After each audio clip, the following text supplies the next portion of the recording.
She waited 20 years outside the walls of a Berlin prison, raising 6 children largely alone, while the man she had married in 1928 sat inside serving a sentence for crimes against humanity. What happened to Albert Speer's wife and children after the war reveals something far more complicated than the simple story of a family disgraced by association. It is a story of 6 very different children, born into extraordinary privilege at the heart of the Third Reich, who grew up to make 6 very different choices about how to carry their father's name. One became an architect who spent his career trying to outrun his father's shadow. One became a Berlin politician who gave away inherited paintings to atone for a legacy she never asked for.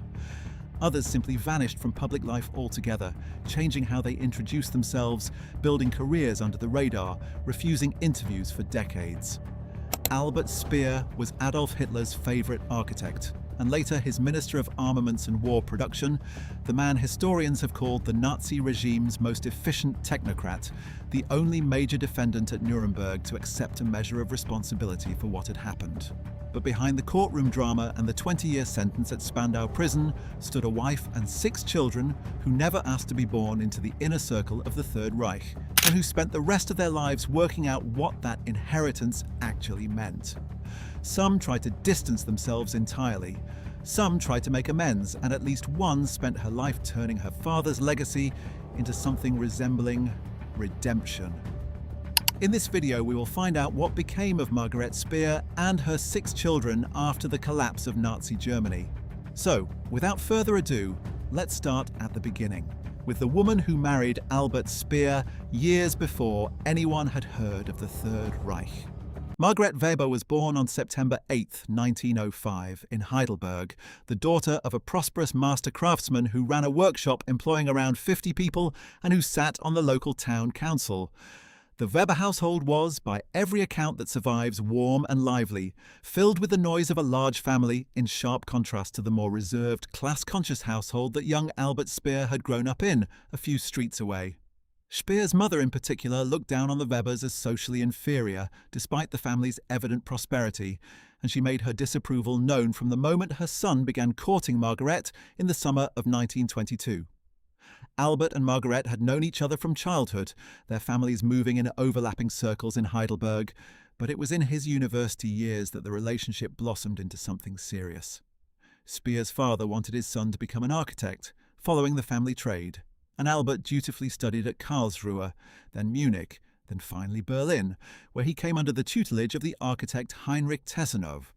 Throughout these years, Margarete waited. The couple married in Berlin on August 28, 1928, in a ceremony that Speer's mother attended only grudgingly. It would be 7 long years before Margaret was formally invited to stay at her mother-in-law's home, a slight that Margaret apparently bore with the same quiet patience she would need for the rest of her marriage. Between 1934 and 1942, Margaret gave birth to 6 children in fairly regular succession. Albert Jr., born in 1934, Hilda, born in 1936, Fritz, born in 1937, Margaret, known as Margaret, born in 1938, a boy originally named Adolf and later renamed Arnold, born in 1940, and finally Ernst, born in 1942.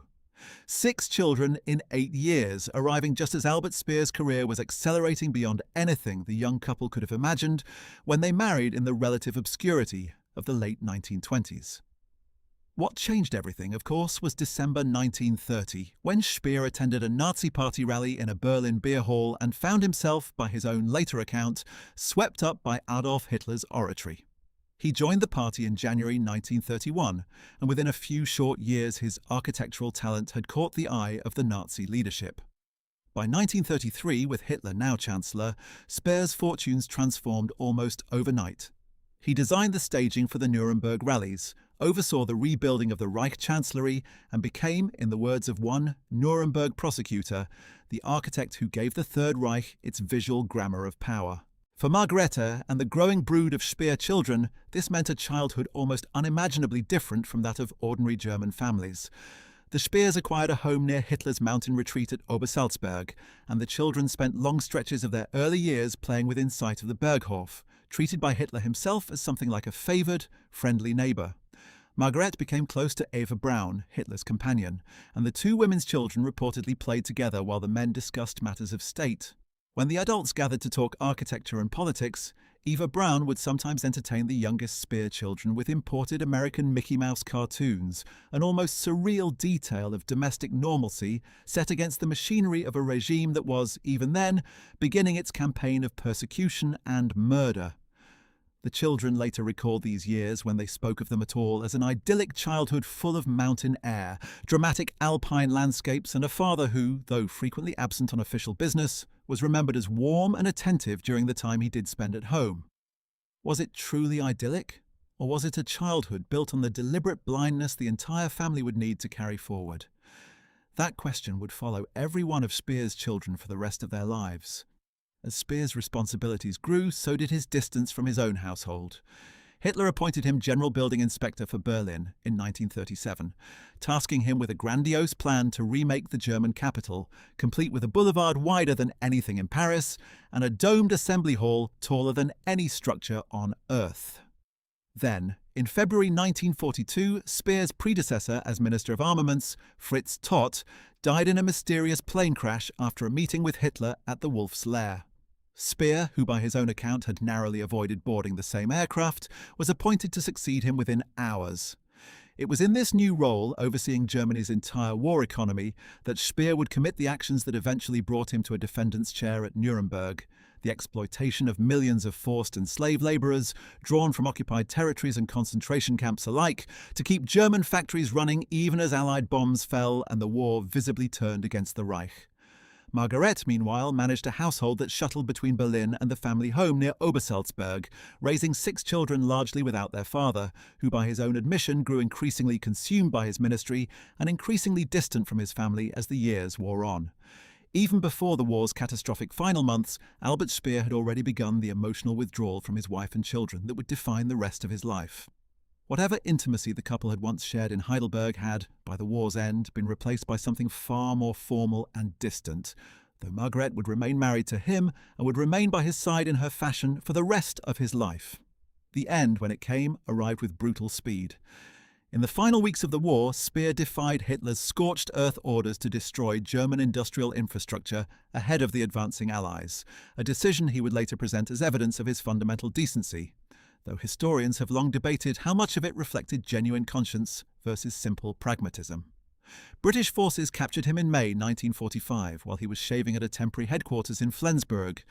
For Margaret and the children, the collapse of Nazi Germany meant an abrupt and disorienting fall from privilege into chaos. The family relocated to Heidelberg, Margaret's hometown, settling into a family property there amid the wreckage of occupied Germany, a country gripped by food shortages, rubble, and the fear of what accountability might look like for families whose names were now attached to the crimes of the collapsed regime. The children, ranging from toddlers to early teenagers, had to reckon almost overnight with the transition from mountain villas and private cartoon screenings with Eva Braun to ration cards and the whispered judgment of neighbours. Their father was in Allied custody, facing what would become the most consequential trial in modern history, and their mother was left to hold together a family whose surname alone was now a liability wherever they went. Albert Speer stood trial. Before the International Military Tribunal at Nuremberg beginning in November 1945, one of 24 senior Nazi officials charged with war crimes, crimes against humanity, and other offences connected to the regime's conduct of the war and the Holocaust. What set Speer apart from most of his co-defendants was his defence strategy, which broke sharply from the pattern of denial and deflection favoured by men like Hermann Göring. Speer instead adopted what would become known as his signature posture. He accepted a broad, generalised responsibility for the crimes of the government he had served at the highest level, while carefully avoiding any admission of direct personal knowledge of the Holocaust itself. It was a masterstroke of self-presentation, one that historians have since largely discredited.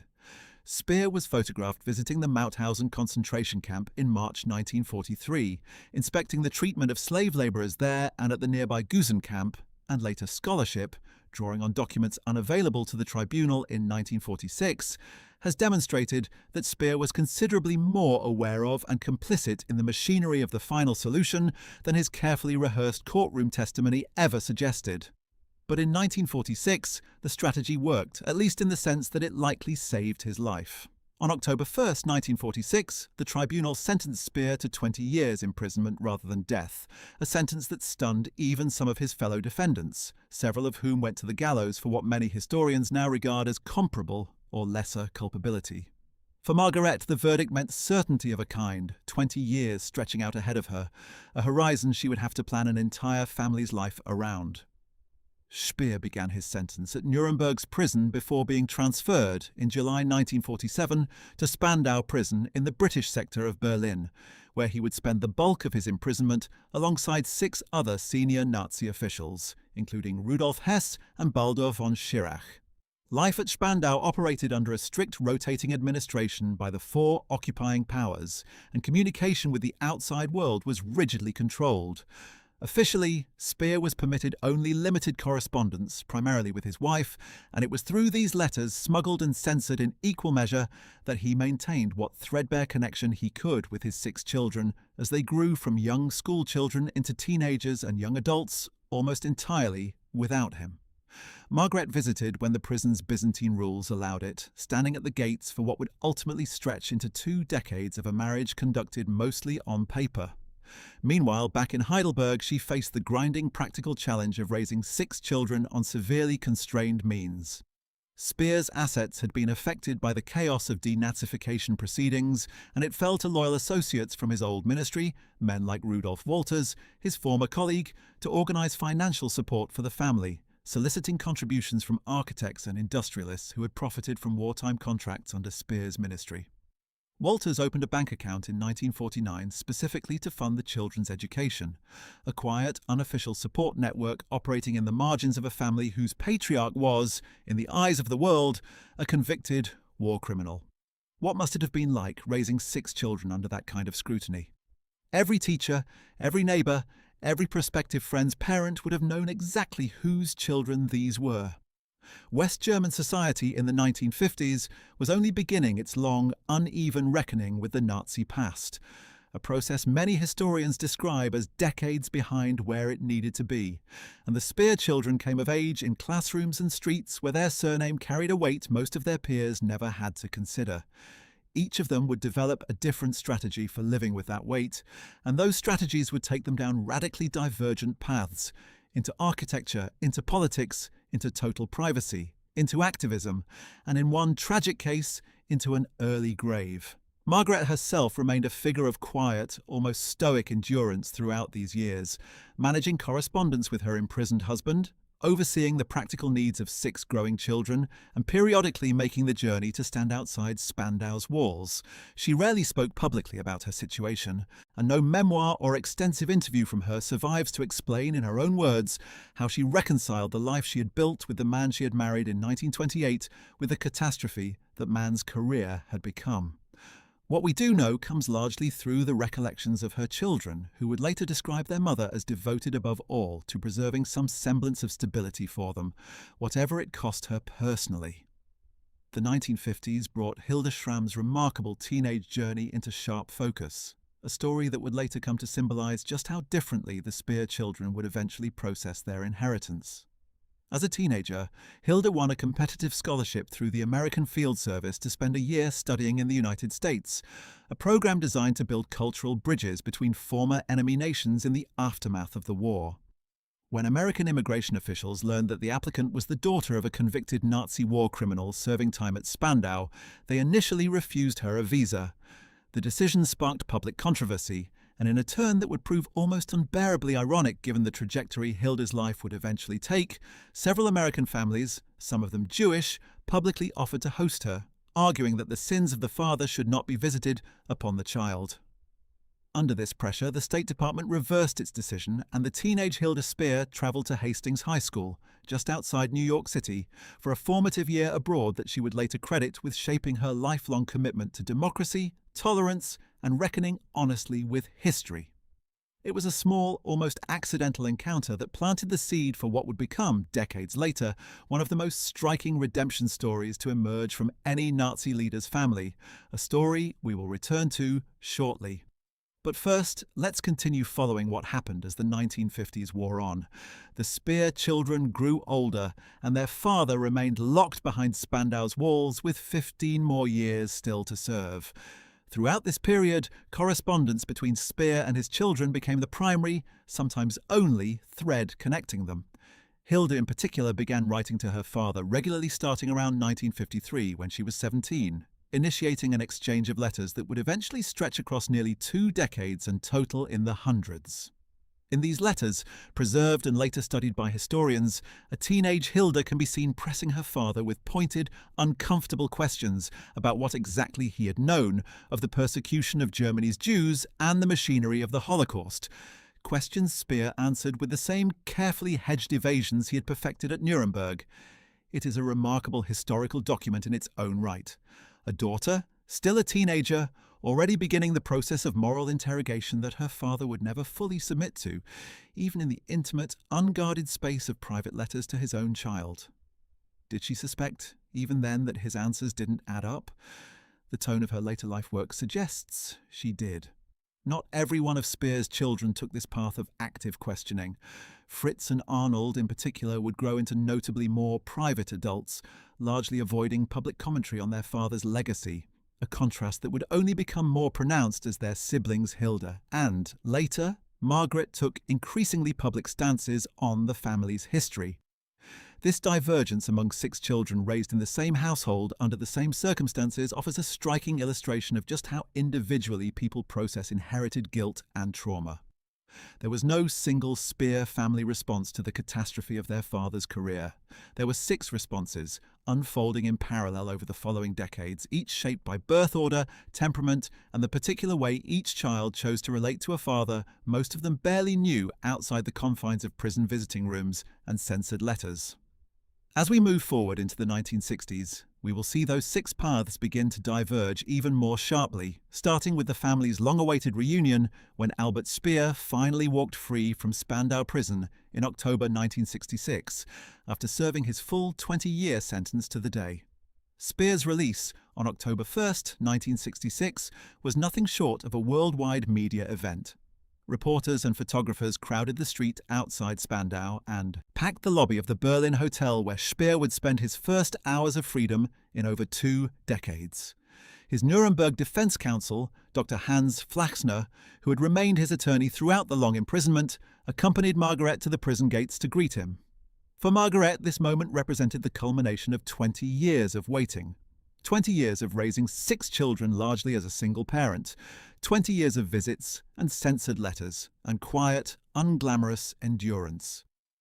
One imagines she must have hoped, however faintly, that freedom would restore something of the marriage they had built before 1933, before the mountain villa near the Berghof, before the 24 defendants' dock at Nuremberg. It did not. By every account left behind by the children themselves, Speer remained emotionally distant from his family even after regaining his freedom, a pattern his own daughter Margaret would later describe in blunt terms in her memoir decades afterward.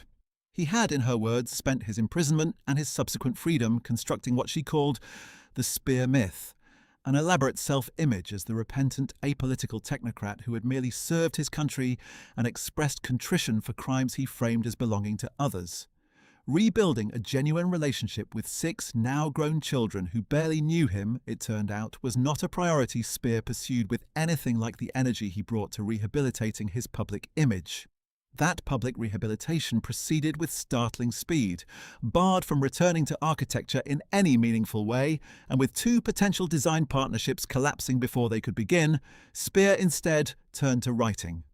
Drawing on notes and diary fragments smuggled out of Spandau over the years with the help of a sympathetic Dutch orderly named Tony Proust, Speer produced 2 best-selling autobiographical works, Inside the Third Reich and later Spandau, The Secret Diaries, both of which became international sensations and cemented his reputation as the so-called good Nazi, the cultured apologetic insider willing to reflect on the moral catastrophe he had served.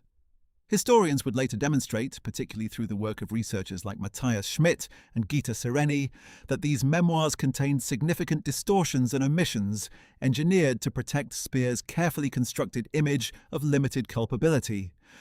But at the time, the books made him wealthy and famous in a way few former Nazi officials ever achieved, transforming a convicted war criminal into a sought-after commentator on the Third Reich, interviewed by the BBC, profiled in Der Spiegel, courted by historians and journalists across the Western world for the remaining 15 years of his life. Meanwhile, Margareta, who had shouldered the burden of the family's survival for 2 decades, largely receded from public view, remaining married to her husband, but never becoming a public figure in her own right, her name mentioned in passing in profiles of Albert Speer, rather than standing as a subject of interest on her own terms. It's worth pausing here to ask what kind of woman Margaret Speer actually was, beyond her role as the wife of a war criminal. Those who knew her in Heidelberg in her later years described her as a kind, unassuming woman who lived quietly for her children and eventually her grandchildren, largely avoiding the spotlight that occasionally found her husband. She never wrote a memoir of her own, never gave the kind of extensive interviews that her daughters Hilda and Margaret would later offer to historians and journalists. In many ways, her story is the story of what happens to the people standing just outside the frame of history's most infamous photographs, overlooked by design, carrying enormous private burdens that never made it into the official record. She remained married to Speer until his death in 1981, even though by that point he had formed a relationship with another woman in London, 30 years his junior, with whom he was staying at the time of his fatal heart attack on September 1st, 1981. Margaret and the children were reportedly aware of this relationship, and whatever pain it caused within the family was, characteristically, kept almost entirely private. Speer died at the age of 76 after suffering a stroke and then a heart attack while in London to record a television interview. He was buried not in some grand monument, befitting the architect who once dreamed of rebuilding Berlin as the capital of a 1,000-year empire, but in the modest Weber family plot at the Bergfriedhof Cemetery in Heidelberg, his wife's hometown, the same town where Margaret had grown up decades before National Socialism had ever entered either of their lives. Margaret would outlive her husband by more than 6 years, dying on December 25, 1987, at the age of 82. Having spent her final years in the quiet obscurity of Heidelberg, largely out of the public eye, her long and difficult marriage finally, permanently, at its end. With that foundational family story established, let's turn now to the 6 children themselves, each of whom took the complicated inheritance of the Speer name and did something distinctly different with it. We begin with the eldest, Albert Speer Jr., born July 29, 1934, the child who would grow up to follow his father and grandfather into architecture, despite insisting for the whole of his career that this choice had nothing to do with the man whose name he shared. Albert Speer Jr. spent his childhood in the shadow, quite literally, of some of the most ambitious architectural projects ever conceived, watching his father's models for a rebuilt Berlin take shape even as a small boy. Unlike his sisters, who would later speak extensively and publicly about grappling with their father's legacy, Albert Jr. adopted a more understated, work-focused approach to distancing himself from the family name. He studied architecture and urban planning, insisting throughout his career that his interest in the field predated any conscious decision to follow in his father and grandfather's professional footsteps, framing it instead as a kind of inherited instinct rather than a deliberate homage. His formative post-war years were shaped, like those of his siblings, by his mother's steady management of the household in Heidelberg and by the long, strange rhythm of a childhood divided between ordinary school life and periodic visits to a father imprisoned for some of the 20th century's gravest crimes. He would later tell interviewers that he considered urban planning, rather than architecture in the narrower sense, to be his true calling, a subtle but telling distinction from the discipline his father had practiced under Hitler. Albert Jr. built his career methodically, winning his first significant international recognition in 1964, before his father had even been released from Spandau, a fact that suggests just how determined the young man was to establish an identity independent of his family's notoriety. By 1964, he had already begun laying the groundwork for what would eventually become one of Germany's most respected urban planning practices.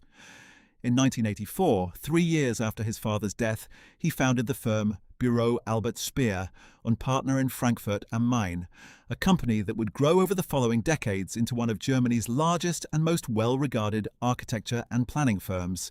eventually employing more than 100 people. The professional distance he tried to place between himself and his father's legacy never fully succeeded, of course.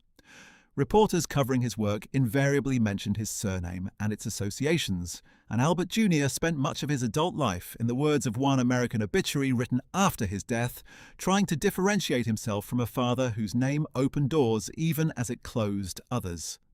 Despite this, his firm's reputation eventually grew large enough to attract genuinely prestigious international commissions. His practice contributed to the master planning for Expo 2000, the World's Fair held in Hanover, and later took on major urban design work in China, including planning contributions to Shanghai's International Automobile City and portions of Beijing's Central Axis, projects that placed his firm's name on some of the most ambitious urban development projects of the early 21st century. He was also involved in bid preparations connected to Munich's attempt to host the 2018 Winter Olympics, and later contributed planning work related to Qatar's preparations for hosting the 2022 FIFA World Cup, work that placed the Speer name, once again, at the centre of some of the most closely watched building projects on the planet, albeit for entirely different reasons than in his father's era. Did Albert Jr. ever fully escape being defined by his father's history? By his own account, and those of journalists who covered him throughout his long career, the answer was clearly no, however much professional success he achieved on his own terms. He maintained a low public profile regarding his father's Nazi-era crimes, generally declining to weigh in extensively on the moral questions that so animated his sister Hilda's public life, preferring instead to let his professional achievements speak for a different kind of legacy altogether. Reunification with his father after 1966 proved difficult, much as it did for his siblings. Albert Speer, according to multiple family accounts, was simply unable to re-establish close emotional bonds with any of his children after 2 decades of separation, even with the son who had chosen, consciously or not, to walk the same professional path he had. Albert Speer Jr. died on September 15, 2017 at the age of 83, having spent more than half a century building a body of architectural and planning work substantial enough to stand as its own legacy, separate from, if never entirely free of, the name he carried. His obituaries around the world inevitably led with his father's history, a final irony for a man who had spent his career trying to be known for something else entirely, but they also noted, with something like genuine respect, the scale and seriousness of the urban planning achievements he had built across 4 decades of independent practice. His story raises an uncomfortable question that would echo across all 6 of the Speer children's lives in different forms. Is it possible to fully separate oneself from a parent's crimes through professional achievement alone? Or does that inheritance simply follow a person regardless of what they build with their own hands? Albert Jr.'s answer, implicit in the trajectory of his entire career, seems to have been that quiet, sustained competence was the only honest response available to him, a determination to be measured by his buildings and city plans rather than by his father's courtroom testimony. Whether that strategy succeeded is perhaps a question that says more about the observer than about Albert Speer Jr. himself. Moving to our next figure, and arguably the most publicly consequential of all 6 Speer children, we turn to Hilda Schramm, born Hilda Speer on April 17, 1936, in Berlin.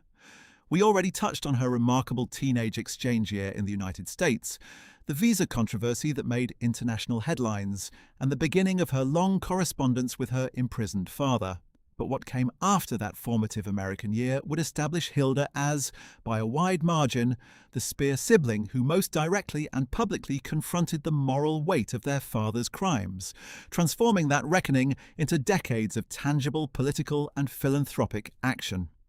After returning from her year in the United States, Hilda settled into a Heidelberg education that would prove formative in ways she could not have anticipated.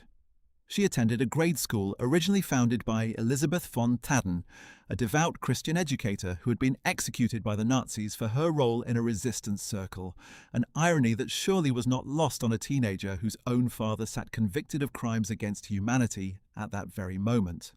More significantly, Hilda studied under a Jewish teacher named Dora Lux, a woman who had survived the war hidden in Berlin and who left a profound impression on her young student.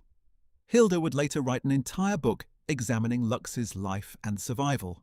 a project that reflected just how deeply that early relationship shaped her intellectual and moral development. Even as a teenager, by her own later recollection, Hilda had already resolved to become politically active, driven by a desire, in her own words, to help build a more democratic, more tolerant, and more multicultural society, a striking ambition for a girl whose own father had helped build precisely the opposite. She pursued higher education in the social sciences and education, eventually earning a doctorate, and built an academic and professional career as an educator and sociologist, even as she began moving into local politics. Hilda's political career took shape within Alliance 90/The Greens, the party that emerged from West Germany's environmental and social movements of the 1970s and 1980s, and that positioned itself explicitly against the kind of authoritarian nationalism her father had once served. She became a leading figure within the Berlin branch of the party, eventually serving as vice president of the Berlin City Council and establishing herself as a serious, substantive voice on questions of peace, women's rights, anti-racism, and historical memory. Throughout her political career, Hilda carried her family history not as a secret to be hidden, but, increasingly, as a subject she was willing to address directly and publicly, a rarity among the children of senior Nazi officials, many of whom preferred silence or outright denial. She has spoken candidly in interviews about the strange experience of knowing that she likely met Adolf Hitler as a small child at Obersalzberg, though she has no personal memory of the encounter beyond photographs shown to her decades later, and has said with disarming honesty that she suspects some part of her simply doesn't want to remember. She has also spoken with unusual clarity about her father's culpability, stating in interviews that while Albert Speer publicly maintained he never knew the extent of the Holocaust, she personally believes he must have known, even as he went to his own death denying the deepest layers of his complicity. The defining act of Hilda Schramm's public life came in 1994, nearly 13 years after her father's death, when she made a decision that would ultimately earn her international recognition. In 1992, Hilda inherited 3 valuable paintings from her father's estate, works she suspected, though could never conclusively prove, had originally been looted from Jewish owners during the Nazi era, a common practice among the regime's elite who profited from the systematic dispossession of Jewish families across occupied Europe. Rather than keep the paintings or simply give them away quietly, Hilda undertook an exhaustive effort to trace their original owners. When those efforts failed to identify a legitimate claimant, she made the decision to sell the artworks and use the proceeds to establish something entirely new: the Zurückgeben Foundation, whose German name translates roughly as "give back" or "restitution." The foundation Hilda created was designed specifically to support Jewish women living in Germany who were creatively active in scholarship and the arts, providing grants to fund projects ranging from the rediscovery of forgotten Jewish artists to community theatre productions, historical research into family genealogies interrupted by the Holocaust, documentary films and public exhibitions exploring Jewish life and culture in Germany, both before and after the catastrophe of Nazi rule. The Foundation's guiding philosophy, as Hilda herself articulated it, rested on an argument about generational and structural benefit, that countless non-Jewish German families, not just prominent perpetrators like her own father, but ordinary citizens across the country, had profited directly or indirectly from the disenfranchisement, expropriation, and murder of their Jewish neighbours, benefits that persisted quietly across generations, even when never formally acknowledged or discussed. Zurückgeben offered a mechanism, entirely voluntary and symbolic, rather than legally mandated, for descendants of that unspoken inheritance to give something back. Over the following quarter century, the foundation Hilda built grew into a substantial and respected institution within Germany's ongoing project of historical reckoning. By the time of her later recognition, the foundation had enabled more than 150 Jewish women living in Germany, drawn from Jewish communities as far-flung as South America, Russia, Israel, and the United States, to pursue creative and scholarly projects that raised public consciousness about German Jewish history and its enduring aftershocks. The Foundation's grant-making jury consisted entirely of women, and the organization operated substantially on volunteer labor, a structure that reflected Hilda's broader commitment to grassroots, non-hierarchical approaches to social change, consistent with the political values she had championed throughout her career in the Green Party. In January 2019, at the age of 82, Hilda Schramm received one of the most meaningful honors of her long public life: the Obermeier German Jewish History Award, presented by the American-founded Obermeyer Foundation in a ceremony held in the Berlin Parliament, recognizing her decades of work preserving Jewish history and culture and supporting German-Jewish reconciliation.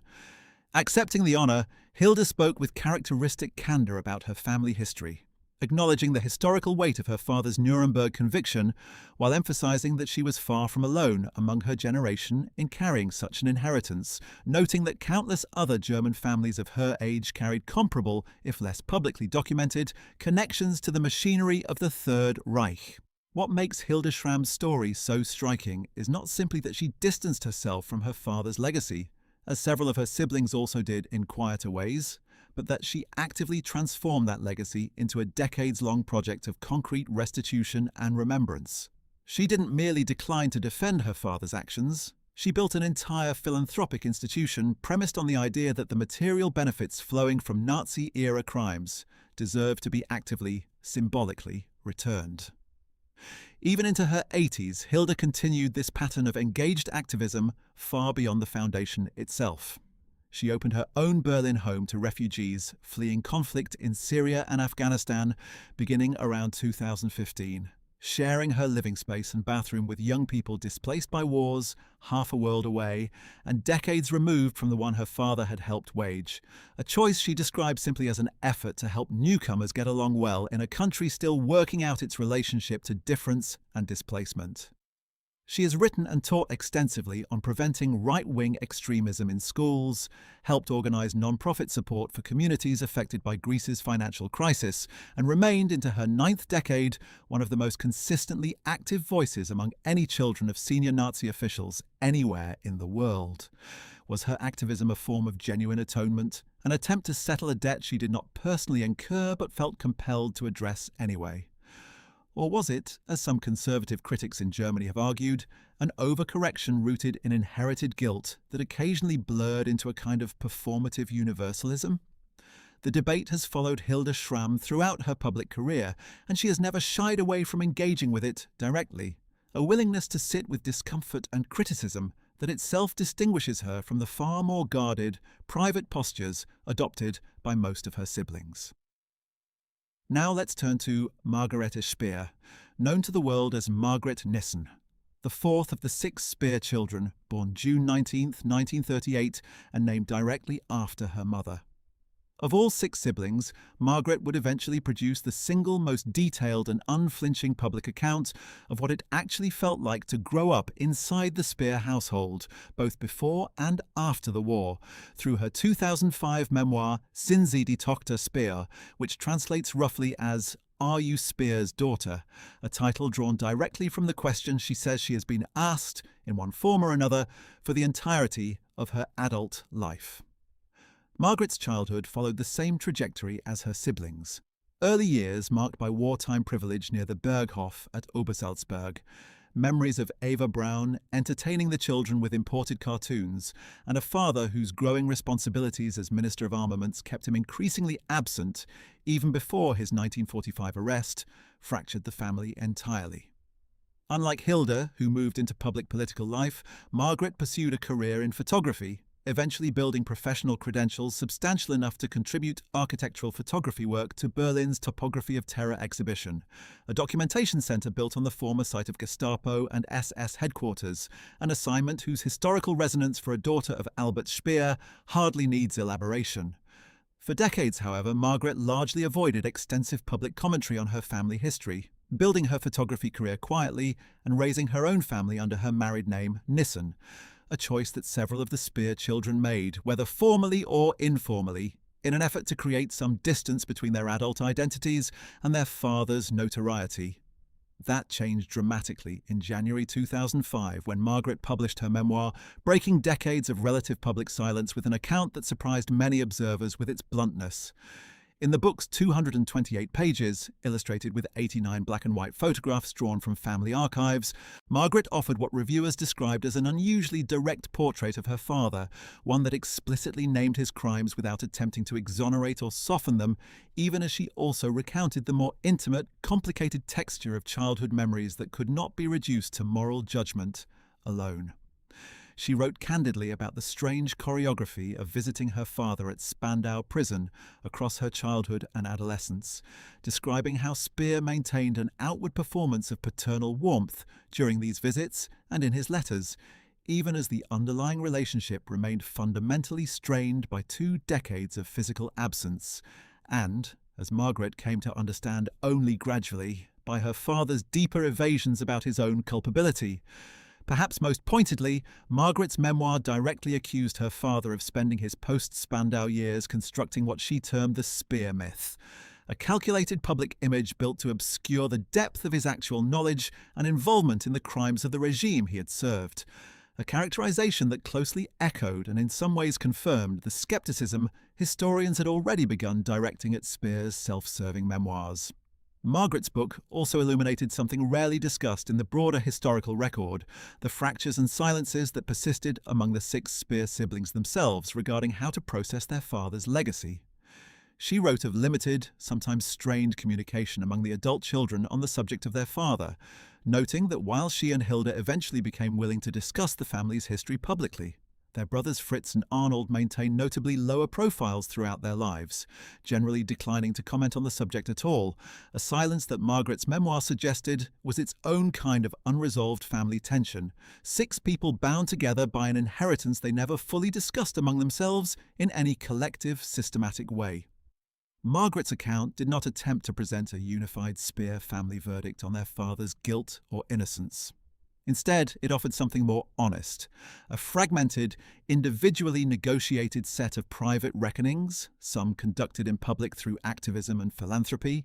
others conducted in near-total silence, still others expressed only decades later in the pages of a single, unflinching memoir written by a professional photographer who had spent most of her adult life deliberately avoiding the spotlight her surname could so easily have provided. But what would become of the 2 Speer brothers who chose the opposite path from Hilda and Margaret, retreating almost entirely from public discussion of their family's history rather than confronting it head-on? Their story, in many ways, is the hardest to tell precisely because so little of it exists in the public record, a silence that is itself worth examining closely as we continue. Fritz Speer, born in 1937, the third of the 6 children, stands as perhaps the most deliberately private member of the entire Speer family. Unlike his elder brother Albert Jr., who built a public professional identity in architecture and urban planning, and unlike his sisters Hilda and Margaret, who eventually chose to speak publicly and at length about their father's legacy, Fritz appears to have made the opposite calculation early in his adult life. That the surest path to a livable existence was to withdraw almost entirely from any discussion of the family's Nazi-era history, declining interviews and avoiding the kind of public reckoning his sisters embraced. This choice was not, by any account, a sign of indifference or denial, so much as a different survival strategy, one shared, as we will see, by his younger brother Arnold. Growing up in Heidelberg through the 1940s and 1950s, Fritz experienced the same disorienting transition as his siblings, from the privileged cloistered world of Obersalzberg to the post-war realities of rationing, rebuilding, and a surname that invited unwanted attention wherever the family went. He, like his siblings, would have received his father's smuggled letters from Spandau, would have made the periodic pilgrimages to the prison gates alongside his mother, and would have absorbed in whatever private way the strange experience of being raised largely by correspondence with a parent serving a 20-year sentence for some of the century's gravest crimes. What Fritz chose to do with his adult life beyond this childhood remains, by design, largely outside the historical record, a fact that itself tells us something important about how differently siblings raised in identical circumstances can choose to carry a shared inheritance. Where Margaret's memoir named names and detailed grievances, and Hilda built an entire public foundation around restitution, Fritz appears to have concluded that silence itself was the more honest, or at least the more bearable response. He avoided the press, avoided extended public commentary, and lived what by all indications was an ordinary private life, deliberately unremarkable in a family whose name guaranteed that almost nothing about it could remain entirely unremarkable. In a family history defined so heavily by public reckoning on one side and public achievement on the other, Fritz Speer's choice to simply live quietly, raising whatever family he built away from cameras and interviewers, represents its own kind of statement, even if it is one that resists easy narrative interpretation. Was his silence a form of shame, a simple preference for privacy, or something else entirely? Without his own testimony, the honest answer is that we cannot fully know, and perhaps that uncertainty is itself the most accurate way to describe how at least 2 of Albert Speer's 6 children chose to live with what their father had done. Arnold Speer, born in 1940 and originally named Adolf after Adolf Hitler himself, before his parents made the decision to rename him following the war's end, followed a broadly similar path of privacy to his brother Fritz. The choice to rename him captures, in miniature, just how deeply embedded the Speer family had become in the personality cult surrounding Hitler during the war years, and how urgently that embeddedness needed to be erased, symbolically and practically, once the Third Reich collapsed. As a small child, Arnold apparently absorbed enough of his father's changed circumstances to remark, according to family recollections later relayed by his siblings, that being a war criminal had become his father's new profession. A chillingly precise observation from a child too young to fully grasp what the phrase actually meant. Like Fritz, Arnold grew into an adult who preferred to keep his life outside the reach of journalists and historians researching the Speer family, declining the kind of extended public reckoning that defined his sisters' adult lives. He maintained correspondence with his imprisoned father during the Spandau years, as all the children did to varying degrees, but chose, in adulthood, not to build any public identity around that inheritance, whether through activism, memoir, or professional achievement explicitly tied to the family name. The contrast between Arnold and Fritz on one hand, and Hilda and Margaret on the other, offers a genuinely illuminating window into the range of responses available to children of history's most notorious perpetrators. There is no single correct way to carry that kind of inheritance, and the Speer family, perhaps more clearly than almost any other family connected to the senior Nazi leadership, demonstrates just how individually that reckoning tends to unfold, even among siblings raised under identical circumstances, informed by the same letters from the same prison, shaped by the same mother's determined effort to hold the family together through 2 decades of scandal and separation. That leaves the youngest of the 6, Ernst Speer, born in 1942, the final child Margaret gave birth to before the war's catastrophic final years overtook the family entirely.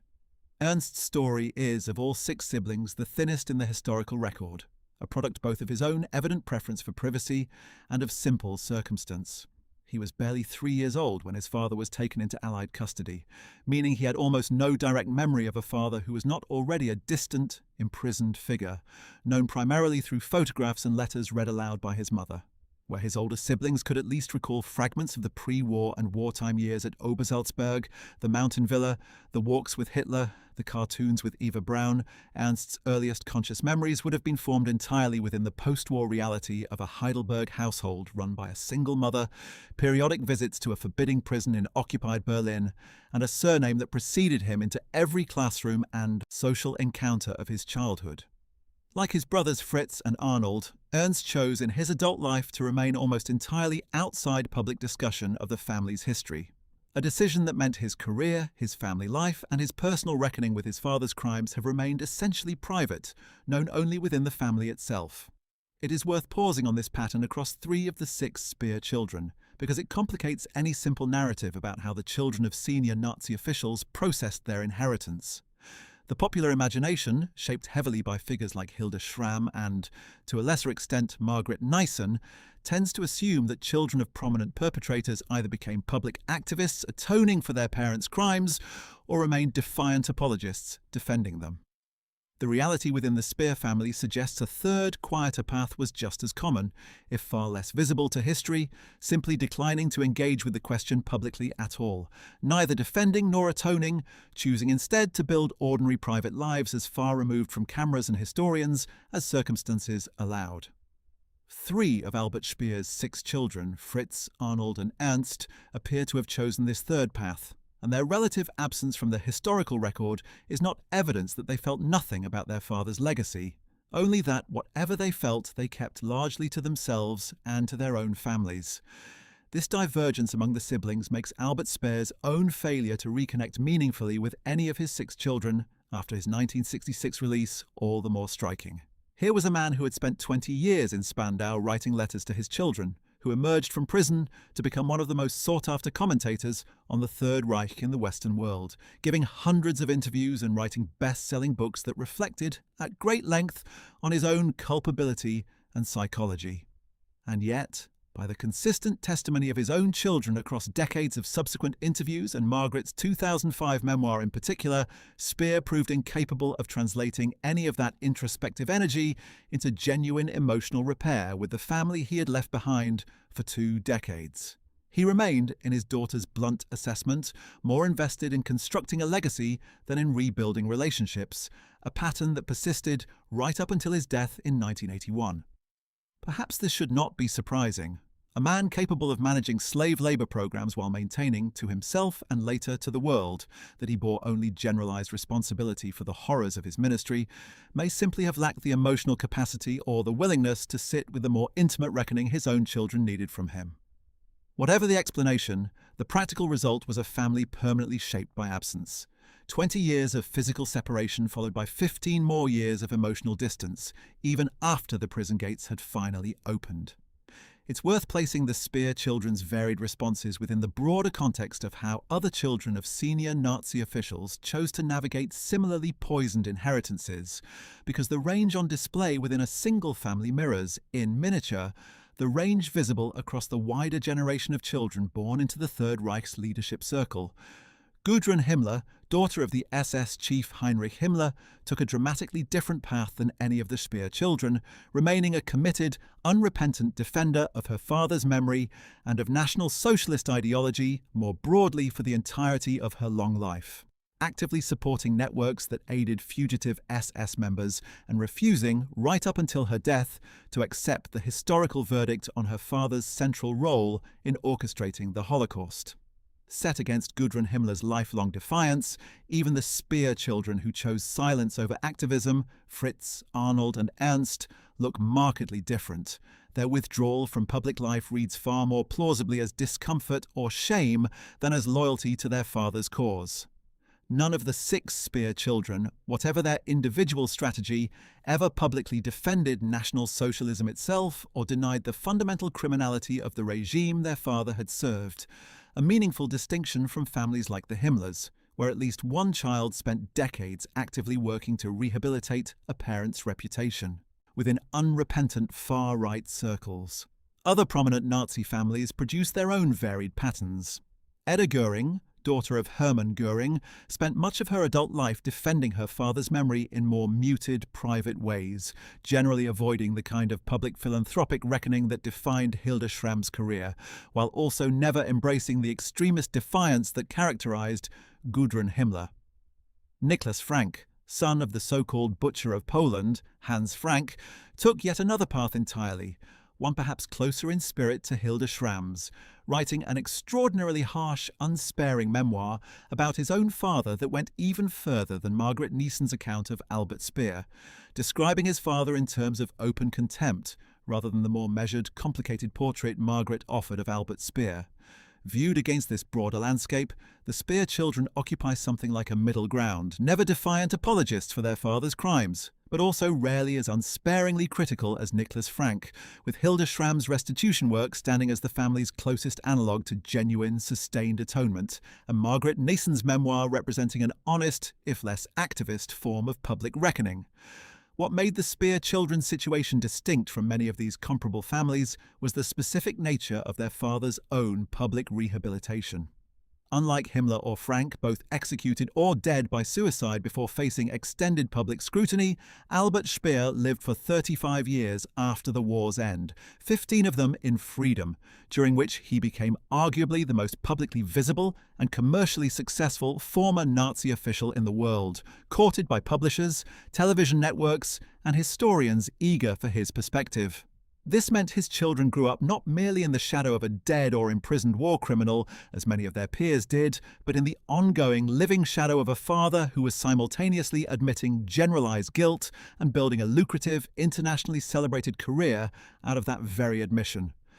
It is difficult to overstate how uniquely disorienting this must have been for the 6 Speer children, watching their father transform from convicted war criminal to celebrated author and television personality within the span of a single decade, all while his relationship with them personally remained, by every account, essentially unrepaired. The Speer grandchildren, the third generation removed from the Third Reich's inner circle, have generally maintained the same pattern of relative privacy established by Fritz, Arnold, and Ernst, though a handful have occasionally spoken publicly, usually in connection with documentary projects examining the broader phenomenon of Nazi perpetrator descendants. German television producer Heinrich Breuer, for instance, produced an extensive documentary examining the Speer family across generations, interviewing several of Albert Speer's children directly about their childhood memories and their adult reckonings with their father's legacy. Footage that remains among the most substantial primary source material available on how the family processed its history collectively, even as individual members clearly arrived at very different conclusions. Serini's 1995 biography, Albert Speer, His Battle with Truth, drew extensively on interviews with family members and associates, and remains, alongside the children's own later public statements, one of the most thorough external examinations of how deeply Speer's evasions extended even into his relationships with his own children, evasions that Serini's research suggested were considerably more calculated and self-serving than Speer's own memoirs ever admitted. Let's step back for a moment and consider a detail that rarely makes it into the popular retellings of the Speer story: the precise mechanics of how a family survives financially and socially when its patriarch is a convicted war criminal serving 2 decades in the most secure prison in occupied Germany. This is a lesser-known dimension of the story that deserves closer attention, because it illuminates just how much invisible labour, both Margaret's and that of Speer's old professional network, went into keeping 6 children fed, housed and educated across the 1940s, 1950s and into the 1960s. Spandau Prison itself operated under an unusual joint administration by the 4 occupying powers, the United States, Britain, France and the Soviet Union, rotating monthly command of the facility in an arrangement that reflected the broader tensions of the emerging Cold War, even within the walls of a single prison holding just 7 aging men. Correspondence privileges were tightly restricted, and for years Speer was permitted to write only to his wife, with his letters to the children technically routed through Margaret, adding another layer of mediated distance to an already fractured set of relationships.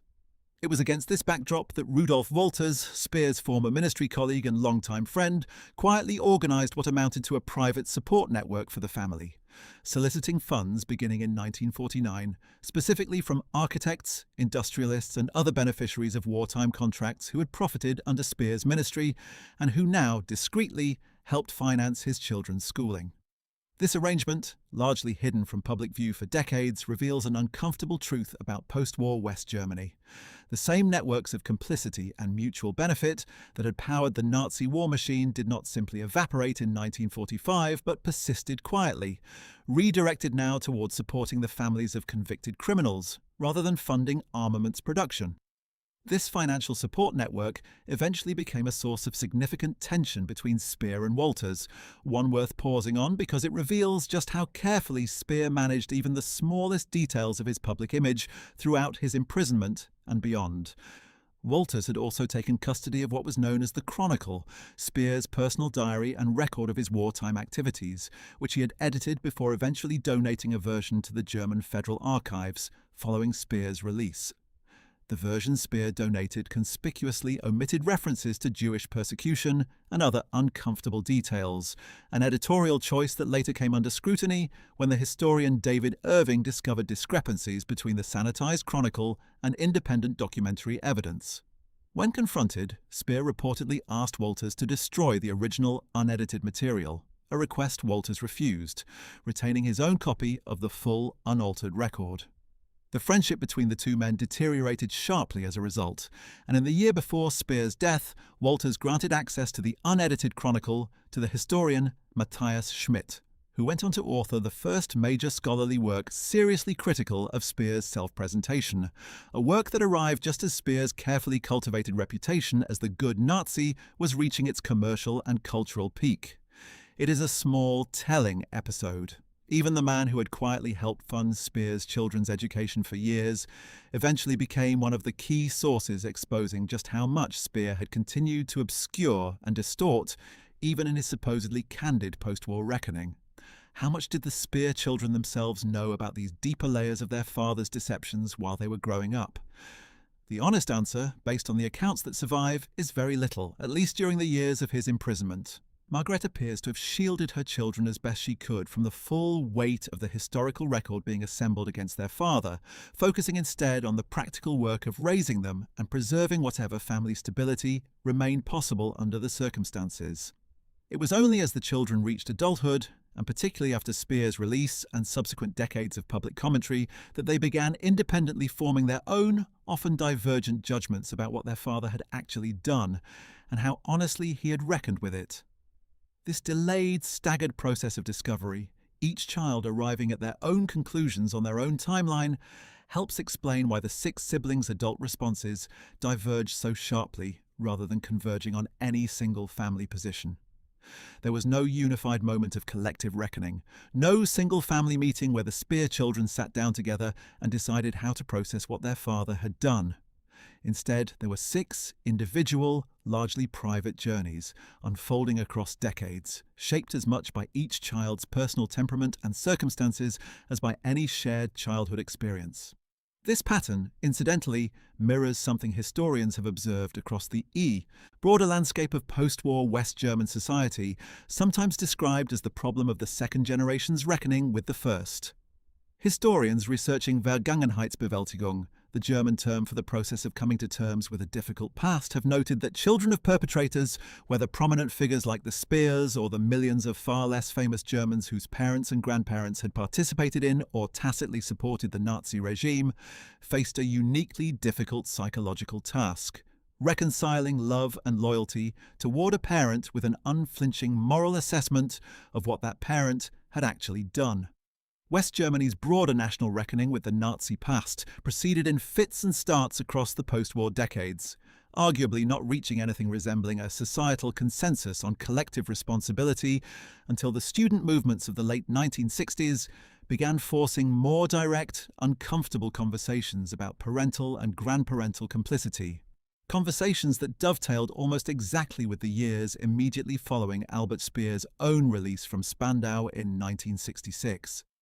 Hilde Schramm's activism, and to a lesser extent Margaret Nissen's eventual memoir, can be understood as expressions of precisely this broader generational reckoning, playing out within a single, uniquely prominent family, but echoing a conversation happening in millions of ordinary German households simultaneously. Let's turn now to a detail that adds further texture to Margaret Speer's own post-war experience, one that rarely appears in accounts focused primarily on her husband or her more publicly visible daughters.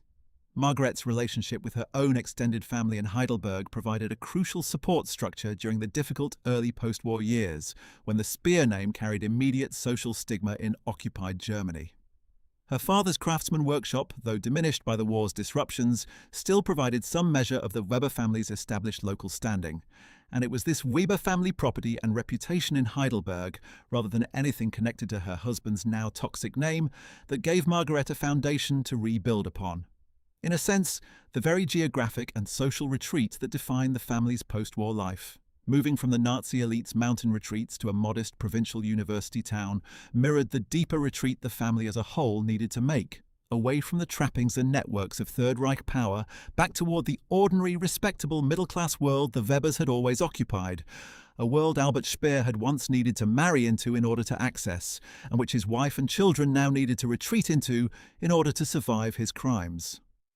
How did the wider German public regard the Speer children as they grew into adulthood across the 1950s and 1960s? A period when West German society was only beginning to develop the vocabulary and institutional mechanisms for reckoning with the Nazi past.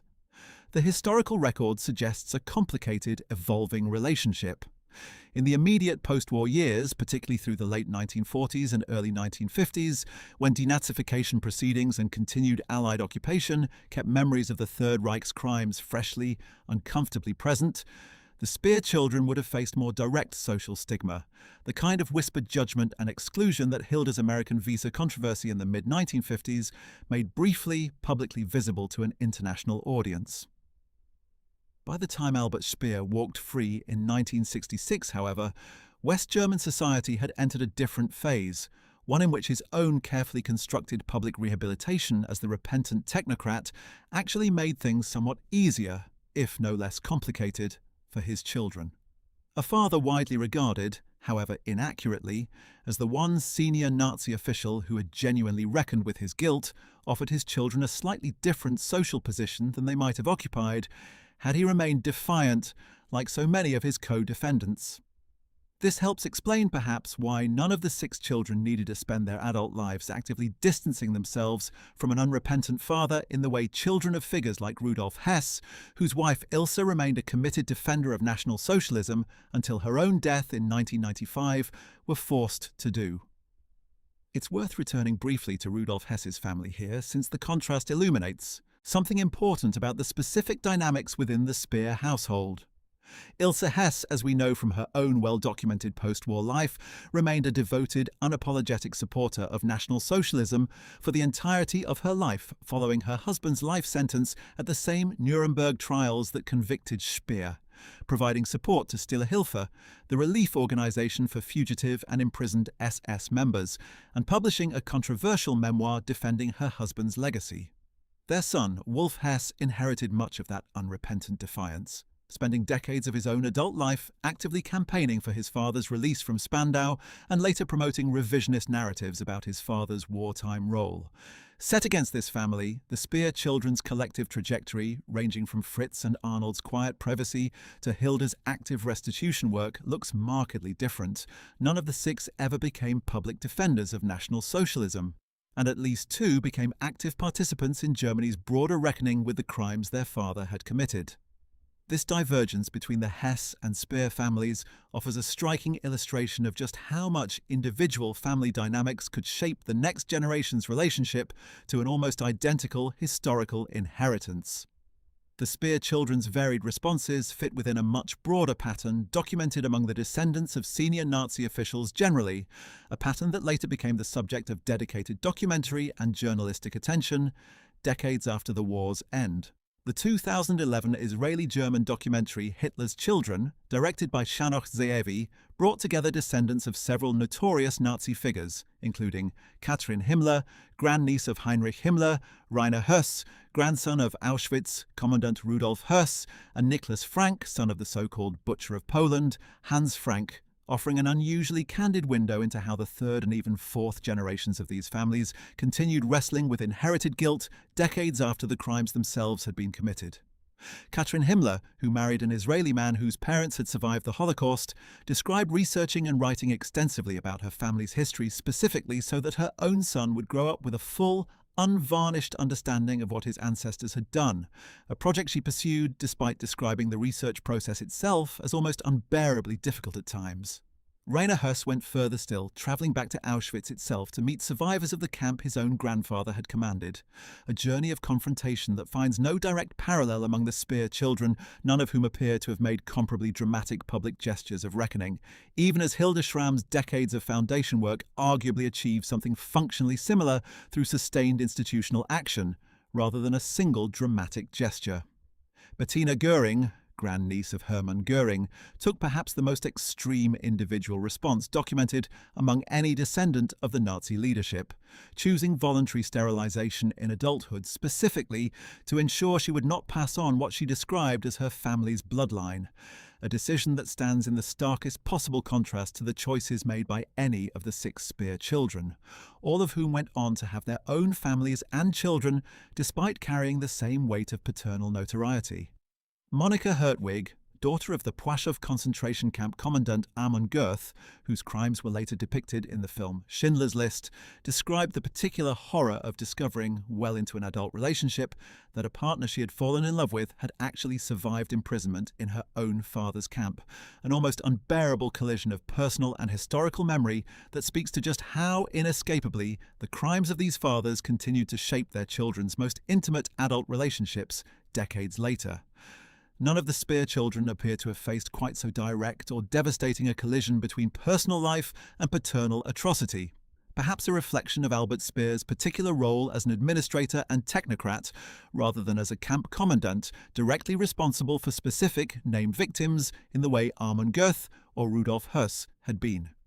What unites virtually all of these documented cases, whether the Speer children, the Himmler descendants, or the children and grandchildren of Höss, Frank, and Göring, is the fundamental absence of any single, universal template for how a family processes this particular inheritance. Norbert Leber, a German journalist, conducted a remarkable series of interviews with the children of senior Nazi officials as early as 1959, work later expanded and republished by his son, Stefan Leber, under the title My Father's Keeper, documenting patterns of denial, ambivalence, and gradual reckoning among children of figures including Rudolf Hess, Martin Bormann, Hermann Göring, and Heinrich Himmler, patterns that closely mirror what we have seen within the Speer family itself, ranging from committed denial to painful, incomplete acceptance. More recent scholarship, including the French journalist Tania Krasniansky's 2018 book profiling the children of figures like Himmler, Göring, Höss, and the notorious camp physician Josef Mengele, has continued to document just how individually and unpredictably this particular form of inherited historical trauma tends to resolve itself, or fail to resolve, across a single generation of siblings raised under nearly identical circumstances. Gita Sereni's landmark 1995 biography of Albert Speer, published under the title Albert Speer, His Battle with Truth, remains perhaps the single most important scholarly examination of exactly how deeply Speer's evasions extended, drawing on extensive interviews conducted directly with Speer himself in the years before his death, as well as with family members, former colleagues, and historians who had independently investigated his wartime record. Sereni's research, conducted with the patient, probing persistence of a journalist who had spent decades investigating the psychology of complicity under totalitarian regimes, ultimately concluded that Speer's famous confession of generalized guilt functioned less as genuine moral reckoning than as an extraordinarily sophisticated strategy of partial disclosure, one calibrated to generate exactly enough apparent candor to satisfy interviewers and readers without ever requiring Speer to confront the full, specific extent of what he had actually known and done. This conclusion, arrived at through years of careful research and direct interrogation, aligns closely with the private judgments his own daughters would eventually reach independently, suggesting that the people who knew Speer most intimately, whether through professional biographical research or through the accident of being born his children, tended to arrive at remarkably similar conclusions about the man behind the carefully constructed public myth. It's worth revisiting in more detail exactly what Albert Speer was convicted of at Nuremberg, since the specific nature of his crimes shaped how his children would eventually come to understand, and in some cases actively work against, the legacy they inherited. As Minister of Armaments and War Production from 1942 onward, Speer presided over a system that relied extensively on forced and slave labour drawn from occupied territories and concentration camps. Under his ministry's authority, millions of foreign workers, many of them conscripted against their will through programs overseen by Fritz Sokol, were funneled into German factories and construction projects, labouring under conditions that killed enormous numbers of them through malnutrition, exhaustion, disease, and outright brutality. The chief American prosecutor at Nuremberg, Robert Jackson, put the charge in blunt terms during the trial, stating that Speer, as armaments minister, had joined in planning and executing the program to force prisoners of war and foreign workers into German war industries, industries whose output kept increasing even as the labourers powering them starved. Speer's defence rested on the argument that he had not personally designed the forced labour system, that responsibility belonged primarily to Sokol and others, and that his own role was limited to the technical management of production quotas rather than direct oversight of the brutal conditions under which that production was achieved. The tribunal ultimately found this defence partially persuasive, at least in comparative terms, sentencing Speer to 20 years rather than death, even as it explicitly rejected the idea that he bore no responsibility at all for the human costs of the system he administered. modern historical scholarship has substantially eroded the credibility of Speer's Nuremberg defense in the decades since his conviction. Historian Martin Kitchen, in his biography Speer, Hitler's Architect, concluded that Speer was intimately aware of and directly involved in aspects of the final solution that he spent his entire post-war life denying, evidence for which has accumulated steadily through archival research conducted well after Speer's own death in 1981. Adam Tooze, in his influential economic history of the Nazi war machine, The Wages of Destruction, went further still, describing as simply absurd the popular post-war image of Speer as an apolitical technocrat who merely kept the trains running, so to speak, without regard for the moral catastrophe surrounding him. This scholarly reassessment matters enormously for understanding the Speer children's own evolving relationship to their father's legacy, because it means that Hilda and Margaret, in particular, were confronting not merely their father's crimes as established at Nuremberg in 1946, but a steadily worsening historical verdict that continued to develop and darken across the decades of their own adult lives, well past their father's death. Every new piece of scholarship complicating Speer's self-serving account added weight to the reckoning his daughters had already begun undertaking on their own, years before historians definitively established just how much Speer himself had known and concealed. Let's also consider, briefly, how Speer's relationship with Adolf Hitler itself shaped the family's peculiar position within the broader landscape of Nazi elite families. Unlike many senior officials whose relationship with Hitler was primarily ideological or bureaucratic, Speer occupied something closer to genuine personal friendship with the dictator, a friendship built initially around shared architectural ambitions and Hitler's own frustrated aspirations toward becoming an artist himself. This personal closeness meant that the Speer children, uniquely among the offspring of senior Nazi officials, grew up with Hitler as something like an actual family friend, a man who visited their mountain home, who reportedly served as an informal, benevolent presence during their early childhoods at Obersalzberg, entirely divorced from the historical monster their generation and every subsequent generation would come to understand him as. This intimacy makes the Speer children's later reckonings, particularly Hilda's, all the more remarkable. She was quite literally working to repair, symbolically, the damage caused by a regime led by a man who had once been a familiar, friendly presence at her childhood dinner table. Few historical figures illustrate more starkly the gap between a private, domestic experience of a person and that same person's objective historical reality than Adolf Hitler, as remembered, however dimly, by the Speer children who knew him as a family acquaintance rather than as history's most notorious mass murderer.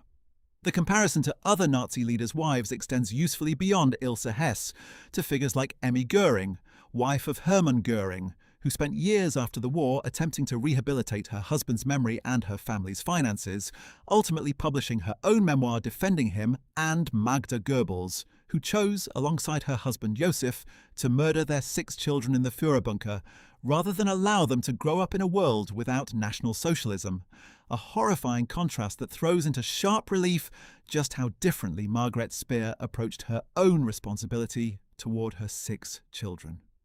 Where Magda Goebbels saw a world without Nazi Germany as unlivable for her children and chose murder over survival, Margaret Speer spent 2 decades doing everything in her power to ensure her own 6 children survived, were educated, and eventually built independent adult lives entirely apart from their father's ideology, however complicated their individual relationships with his legacy would remain. This contrast, rarely drawn explicitly in popular accounts, underscores just how much variation existed even among the wives of the Third Reich's most senior leadership. Women whose personal choices in the war's final days and its long aftermath ranged from unthinkable violence to patient, unglamorous endurance focused entirely on preserving the next generation. The Speer family's story has also been the subject of significant documentary and dramatic attention over the decades, a further indication of just how much public fascination the family continued to generate long after Albert Speer's own death. The 2005 docudrama Speer und Er, whose title translates as Speer and Him, referring to the relationship between Speer and Hitler, drew extensively on interviews with surviving family members, including Hilda Schramm, who spoke at length on camera about her father's evasions and her own gradual reckoning with his guilt. The production, directed by Heinrich Breuer, combined dramatized reenactments with documentary interview footage in a format that had already proven successful in German television's broader engagement with Nazi-era history. And it introduced a new generation of viewers to the Speer children's individual, often conflicting perspectives on their father, offering something closer to a collective family portrait than any single memoir or interview had managed to provide on its own.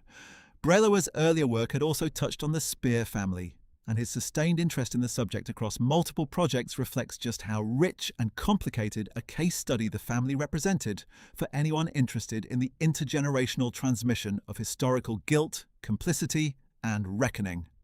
It's also worth noting how the Speer children's mother has been portrayed in whatever dramatized accounts of the family have emerged over the years.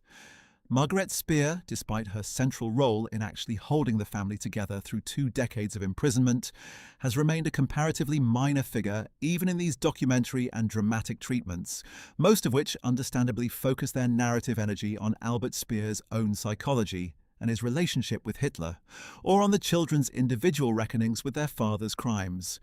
In dramatized fictional treatments, such as the 1982 American television miniseries Inside the Third Reich, based on Speer's own best-selling memoir, Margaret was portrayed by the American actress Blythe Danner in a performance that, like the source material itself, inevitably filtered her experience through her husband's self-serving narrative framework, rather than presenting her own independent perspective. This pattern, in which the wife who did the actual daily work of raising 6 children through catastrophe and scandal becomes a supporting character in her husband's story, even in dramatizations made decades after the fact, says something quietly damning about how history tends to remember the women who kept perpetrator families functioning while their husbands sat in prison cells writing memoirs designed to secure their own legacies. Let's return for a moment to the specific texture of what a Spandau visit actually involved for Margaret and her children, since these visits represented the primary physical connection the family maintained with Albert Speer across 2 full decades. The prison's rotating quadripartite administration meant that visiting rules could shift depending on which of the 4 occupying powers held command in a given month, creating an unpredictable, often frustrating bureaucratic maze that Margaret had to navigate essentially alone for 20 years. Visits were infrequent, tightly time-limited, and closely supervised, offering none of the private, unguarded conversation that might have allowed father and children to maintain anything resembling normal emotional intimacy across the gap of imprisonment. Speer himself, during these years, developed an almost obsessive internal discipline, famously calculating the precise distance he walked each day in the prison's small exercise yard, and imagining, in his own mind, an elaborate imaginary journey across entire continents, a mental escape that by his own later calculation took him, over the course of his imprisonment, on an imagined walk from northern Germany across Siberia into Alaska and down through North America nearly to Guadalajara, Mexico. He also read voraciously during these years, working through more than 500 books, and cultivated an elaborate prison garden that the American commandant at Spandau once described, with a mixture of admiration and irony, as Speer's own Garden of Eden, a small, cultivated Eden built by a man responsible for immeasurable suffering, tended in the same years his own children were growing up largely without him on the outside. These details matter because they illustrate just how much of Speer's imprisonment was spent in a kind of elaborate, self-directed psychological project, one that would ultimately serve his post-war literary career far more than it served any genuine reconnection with his family. The same meticulous discipline he applied to calculating his imaginary global walk, he would later apply to crafting the carefully modulated confessions and evasions that made Inside the Third Reich and Spandau the secret diaries into international bestsellers. Meanwhile, his children were growing into adulthood on the outside, forming their own independent judgments, building careers, and in Hilda's case, beginning the political engagement that would eventually define her adult life, all while their father spent his prison years perfecting an elaborate internal world that had comparatively little room in it for genuine reflection on his relationships with the 6 people who needed him most. The circumstances of Albert Speer's death in 1981 offer one final, telling detail about the emotional distance that had come to define his marriage and his relationship with his children by the end of his life. Speer had travelled to London that September to record a television interview, part of the relentless schedule of public appearances and media engagements that had come to define his post-Spandau career. He suffered a stroke, followed shortly by a fatal heart attack at the age of 76. He was not alone when he died. He was in the company of a German woman 30 years his junior, a married woman living in London who had reportedly first written to Speer as an admirer, initiating a correspondence that developed into a romantic relationship in the final years of his life. By multiple family accounts, Margaret and the children were aware of this relationship, a fact that speaks to just how thoroughly the formal structure of the Speer marriage had persisted, even as its emotional substance had long since eroded. Margaret never divorced him, remaining his legal wife until his death, but the marriage that had once begun with a young craftsman's daughter waiting patiently through her fiancé's university years in the early 1920s had by 1981 become something closer to an enduring formal arrangement than a genuine partnership. A slow, decades-long dissolution that mirrored, in its own quiet way, the broader unravelling of a family that once stood at the very centre of the Third Reich's inner circle. Speer's funeral and burial reflected the same modest provincial quality that had come to define Margaret's post-war life in Heidelberg. Rather than any grand memorial befitting the man who once designed monumental structures intended to last 1,000 years, Speer was laid to rest in the unpretentious Weber family plot at Heidelberg's Bergfriedhof Cemetery, buried among Margaret's own relatives, rather than in any setting connected to his own illustrious, catastrophic career. Notably, his grave sits near those of other figures connected to the Third Reich's cultural and military apparatus, including the conductor Wilhelm Furtwängler, a Hitler favourite in his own right, and the flying ace Walter Dahl, a reminder that even in death, the geography of Nazi Germany's elite continued to cluster together in ways that outlasted the regime itself by decades. Margaret outlived her husband by more than 6 years, continuing to live quietly in Heidelberg until her own death on Christmas Day 1987, at the age of 82. Her passing received far less public attention than her husband's had 6 years earlier,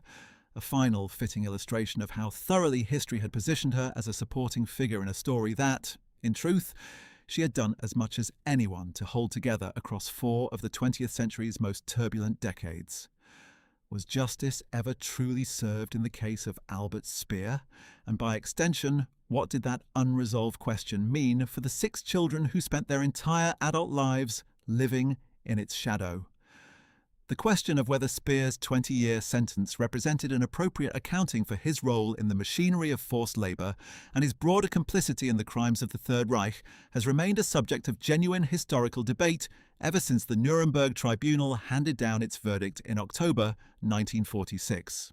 Some historians have argued that Speer's sentence, while severe by the standards of ordinary criminal justice, was disproportionately lenient given the scale of suffering his ministry oversaw, a leniency purchased in no small part by his carefully calibrated courtroom performance and his willingness to accept generalized rather than specific responsibility.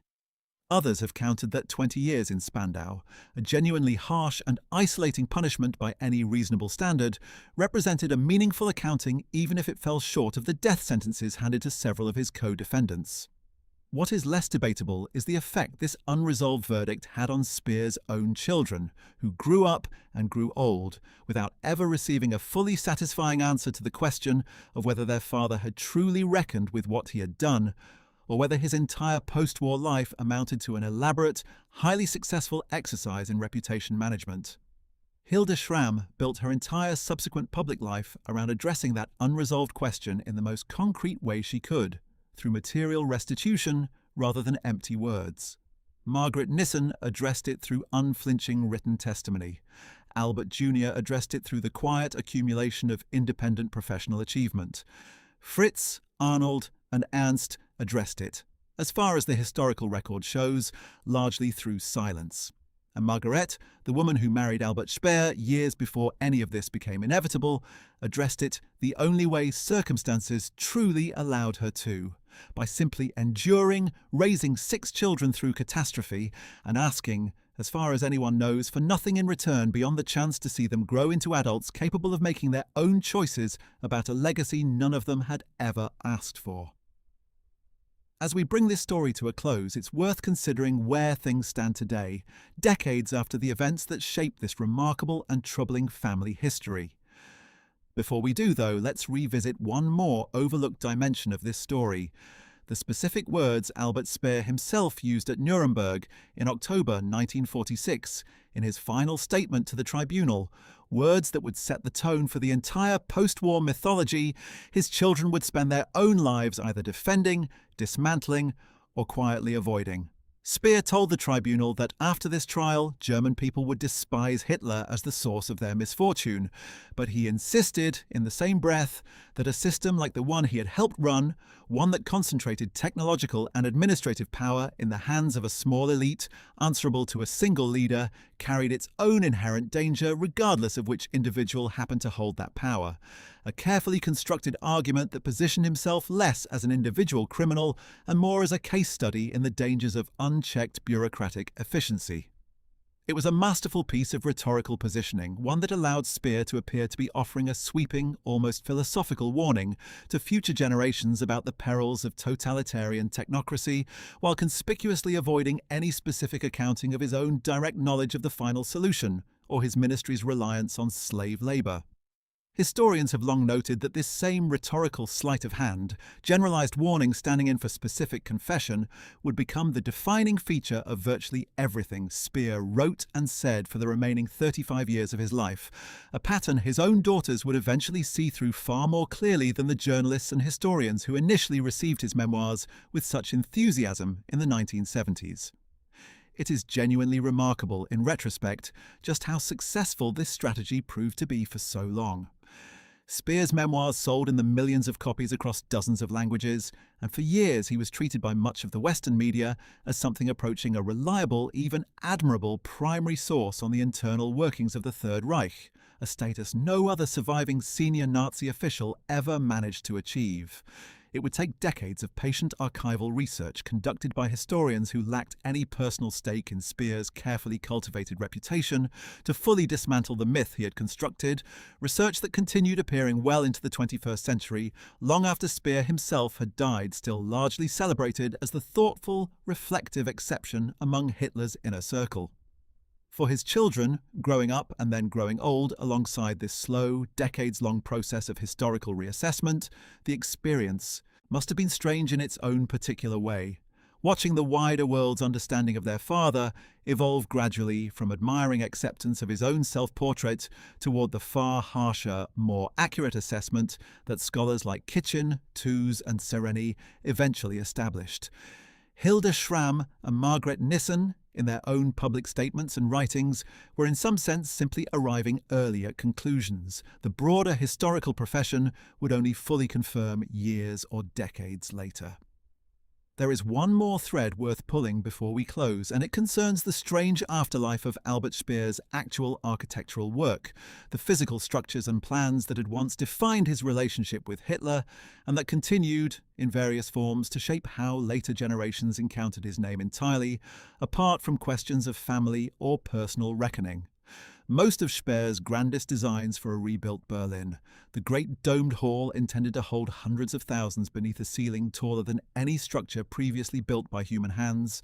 the vast triumphal arch meant to dwarf its Parisian inspiration, were never actually constructed, existing only in architectural models and drawings, victims of the war's escalating demands on German industry long before Allied bombs ever had the chance to test their structural integrity. What did survive, in various states of repair or ruin, included portions of the Nuremberg rally grounds, the vast stadium and parade complex Speer had designed to stage the Nazi Party's massive propaganda spectacles throughout the 1930s, structures that stood for decades afterward as uncomfortable physical monuments to the very regime whose crimes Speer's own children spent their lives reckoning with in far more personal terms. German authorities have grappled for decades with the question of what to do with these surviving Speer-designed structures, torn between the impulse toward demolition, given their symbolic association with the regime's mass rallies, and the argument that preserving them, appropriately contextualized through museums and historical signage, serves an important educational function for later generations who never directly experienced the Third Reich. This same tension, between erasure and preservation, between forgetting and confronting, runs directly through the Speer family's own history as well, with Fritz, Arnold, and Ernst gravitating towards something closer to erasure of their public association with the name, while Hilda and Margaret chose confrontation, each approach carrying its own internal logic and its own costs. It's also worth noting as a final lesser-known detail just how differently Albert Speer's professional reputation as an architect has fared compared to his reputation as a Nazi minister. Architectural historians, largely independent of the moral reckoning surrounding his political career, have continued to study Speer's design work and his broader theories of monumental architecture as a case study in how totalitarian regimes use built environments to project power and permanence, a body of scholarship that exists in an uneasy but distinct lane from the historical work examining his role in slave labor and the Holocaust. This split reputation, architect on one hand, war criminal on the other, mirrors in its own way the split legacy left behind within his own family. Albert Jr. inheriting and extending the architectural half of his father's identity into an entirely new, independently respected career, while Hilda and Margaret confronted the criminal half directly, and Fritz, Arnold, and Ernst declined to publicly engage with either dimension of their father's complicated inheritance.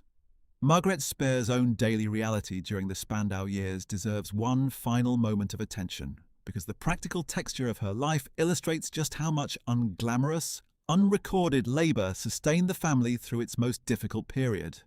Contemporary accounts of life in occupied and then divided Germany describe severe food shortages persisting well into the late 1940s, a black market economy that most families needed to navigate simply to secure basic necessities, and a currency reform in 1948 that reshaped the entire West German economy virtually overnight. Margaret managed this environment while raising 6 children ranging in age from infancy to early adolescence, coordinating school enrollment, medical care, and the countless daily logistics of a large household, all while fielding the social consequences of a surname that made even routine interactions, a trip to a local shop, a parent-teacher conference, freighted with unwanted attention and judgment. She did this largely without the public recognition or institutional support that might have eased the burden, relying instead on her own extended family in Heidelberg and the discreet financial assistance organised by Speer's former colleagues. It is precisely this kind of unglamorous, sustained endurance, rarely the stuff of dramatic historical narrative, that defined the actual daily experience of surviving as the wife of a convicted Nazi war criminal in post-war Germany. Work that made possible everything her children would later go on to build, whether in architecture, politics, photography, or the quiet privacy that 3 of her sons ultimately chose for themselves. As of the most recent public information available, both Hilde Schramm and Margaret Nyssen have continued to live in Germany well into their late 80s, with Hilde remaining an occasional public commentator on questions of historical memory and restitution, still closely associated with the foundation she built more than 30 years ago, and Margaret continuing to be recognized primarily through the enduring influence of her 2005 memoir, a book still cited regularly whenever German media revisits the broader subject of how the children of senior Nazi officials processed their inheritance.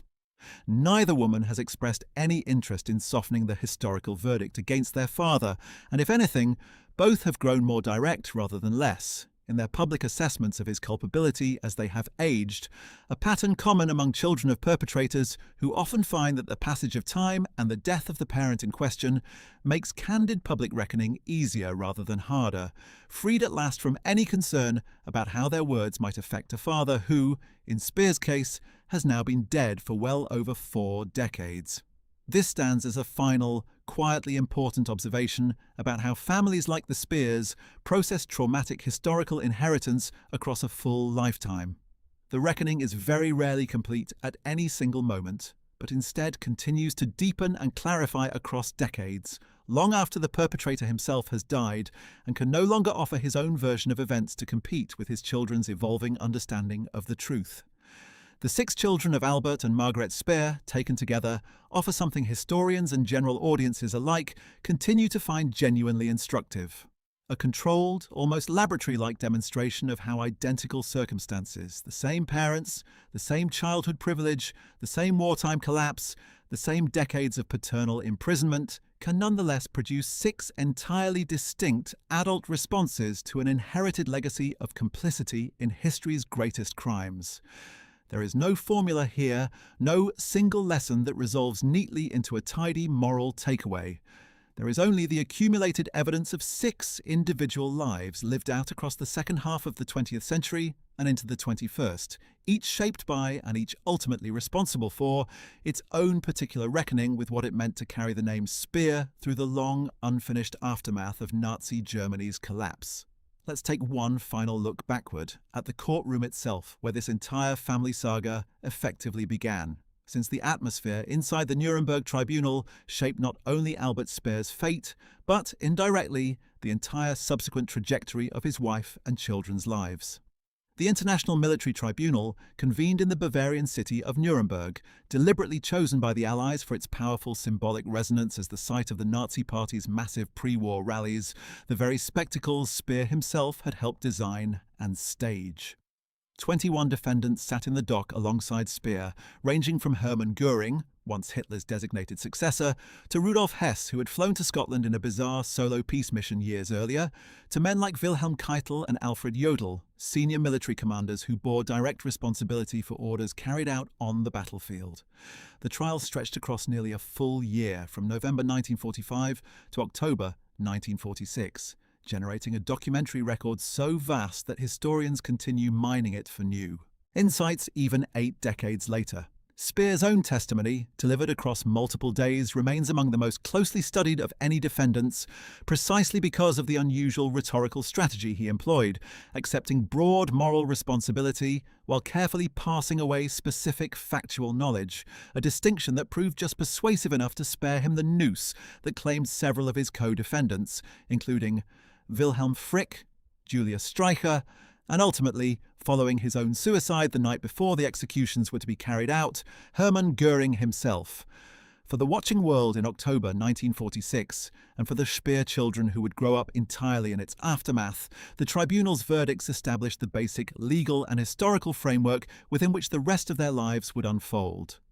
A 20-year sentence rather than death meant that Albert Speer would still be alive, however distantly and however transformed by imprisonment, when his children reached adulthood. A fact that distinguished the Speer family's experience from that of families whose fathers had been executed outright at Nuremberg or in subsequent related trials. This distinction mattered enormously for how the children's individual reckonings eventually unfolded. Unlike Nicholas Frank, whose father Hans Frank was executed in 1946 when Nicholas was just 7 years old, leaving him to construct his understanding of his father's crimes almost entirely from historical record and family testimony, rather than any adult relationship with the man himself, the Speer children had the strange, complicated opportunity to actually know their father as a living, aging adult, corresponding with him for 2 decades, visiting him periodically, and ultimately reuniting with him after his 1966 release, however emotionally unsatisfying that reunion ultimately proved to be. This meant their reckoning with his crimes could never remain purely historical or abstract in the way Nicholas Frank's necessarily was. It had to contend, always, with the inconvenient fact of an actual living father who continued shaping his own narrative right up until his death in 1981, actively competing with his children's independent judgment for control over how his story would ultimately be told and understood.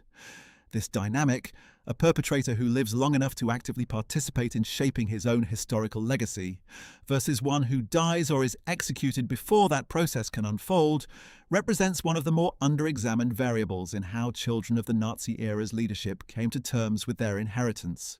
Compare, for instance, the experience of Wolf Hess, whose father Rudolf Hess remained alive at Spandau until 1987, dying by suicide at the age of 93 after more than 4 decades of imprisonment, the longest of any Nuremberg defendant. Wolf Hess spent decades of his own adult life campaigning publicly for his father's release, a campaign that only intensified as Rudolf Hess remained the prison's sole remaining inmate for its final 2 decades of operation. The facility eventually demolished immediately after his death, specifically to prevent it from becoming a neo-Nazi pilgrimage site. That campaign for early release, sustained by a son who never wavered in his defense of his father, stands in stark contrast to anything undertaken by the Speer children. none of whom mounted comparable public campaigns either for their father's early release during his imprisonment or for his rehabilitation after his death. If anything, the Speer children's relative silence on the question of whether their father deserved a lighter sentence suggests an implicit acceptance, even among the most privacy-seeking siblings, that the 20 years he served were not fundamentally unjust, a quiet consensus that distinguishes the Speer family from the more overtly defensive posture maintained within the Hess household across the same decades. In the end, perhaps the most useful way to understand the story of Albert Speer's wife and 6 children is not as a single narrative with a clear beginning, middle, and end, but as 7 overlapping stories, 1 woman and 6 of her children, each moving through the same historical catastrophe at a slightly different angle, each arriving in their own time and their own way, at a private reckoning that the rest of us are only ever able to glimpse in fragments through memoirs, interviews, documentary footage, and the occasional candid public statement offered decades after the events themselves had already receded into history. That incompleteness, that refusal to resolve into a single clean verdict, may be the truest thing this story has to teach us. History rarely offers the tidy closure we instinctively look for when examining families caught at the center of its greatest catastrophes.